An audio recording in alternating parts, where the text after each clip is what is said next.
George Washington and his friend Brian Fairfax exchanged letters about the boycotts that colonists wanted to implement to protest Britain's response to the Boston Tea Party, intolerable acts, and other laws passed by the British Parliament. Washington was in favor of the boycotts.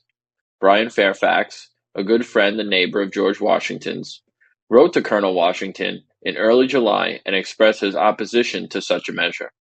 Fairfax, who agreed that Parliament's actions against Massachusetts were oppressive and unconstitutional, thought that a general boycott would be too provocative to Parliament and too difficult to implement. He argued, instead, that the colonists should send another petition to England appealing for the redress of their grievances. George Washington was skeptical of Fairfax's position. He replied to his friend the next day and asserted that a boycott was overdue. As to your political sentiments, I would heartily join you in them, provided there was the most distant hope of success. But have we not tried this already? Have we not addressed Parliament? And to what end? Did they deign to look at our petitions?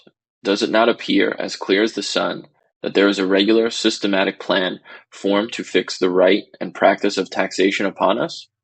Does not the uniform conduct of Parliament for some years past confirm this?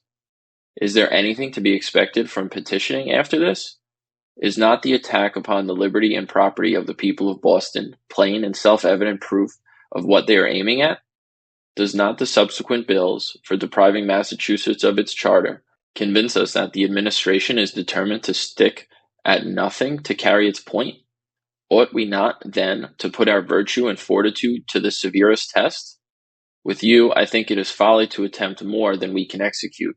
Yet, I think we may do more than is generally believed in respect to the non-importation scheme. Brian Fairfax remained troubled by what he viewed as an escalating policy of confrontation. He wrote another letter to Washington in mid-July and urged restraint. He believed that patient petitions and appeals to Britain had the best chance of changing British policy.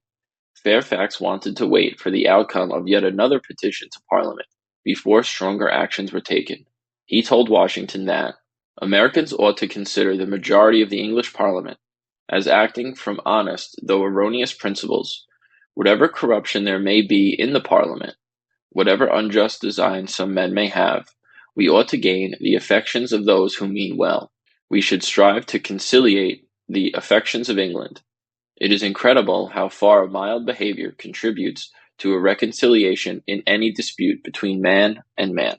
Fairfax repeated his fear that an aggressive approach toward Parliament would only offend and anger that body, and result in the rejection of colonial appeals. Colonel Washington, however, had already abandoned hope that the petition would sway Parliament. He responded to his friend on July 20th. I see nothing to induce a belief that the Parliament would embrace a favorable opportunity of repealing acts, which they go on with great rapidity to pass, in order to enforce their tyrannical system. In fact, I observe that Parliament is pursuing a regular plan at the expense of law and justice to overthrow our constitutional rights and liberties. How can I expect any redress from a measure which has been ineffectually tried already? Washington then reminded Fairfax what was at stake in the dispute. For, sir, what is it we are contending against? Is it paying against the duty of 3 pence per pound on tea because it is burdensome? No, it is the right only we have all along disputed, and to this end we have already petitioned his Majesty in as humble and dutiful manner as subjects could do. Nay, more, we applied to Parliament, setting forth that, as Englishmen, we could not be deprived of our constitutional rights. Washington maintained that Parliament's harsh treatment of Massachusetts demonstrated its intention to enforce arbitrary rule over all the colonies. He ended with a simple explanation of his position.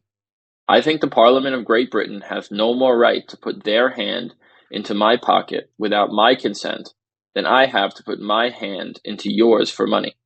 And this being already urged to them in a firm but decent manner by all the colonies, what reason is there to expect anything from their justice? The British Parliament and Crown thought they could make any law over the colonies.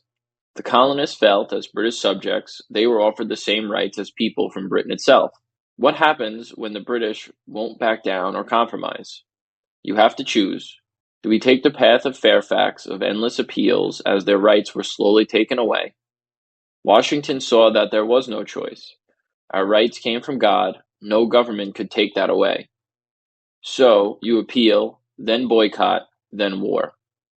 Fairfax understood what came after the boycott as well, which is most likely why he wasn't in favor of boycotts. He was afraid it would lead to war if the British pushed even further. There's nothing wrong about being afraid of war and all that war brings to a nation. This was the real fear and argument under Fairfax's logic. But it seems like Fairfax didn't answer one important question, which is, where is the limit where appeals end for him? What could the British do where he could say, okay, I support boycotts, and further down the road, war and independence? It's important to look at the underlying fear and assumptions behind our logic. But there comes a point in a conflict between two sides where we all have to ask ourselves, another appeal and servitude, or setting boundaries and uncertain liberty?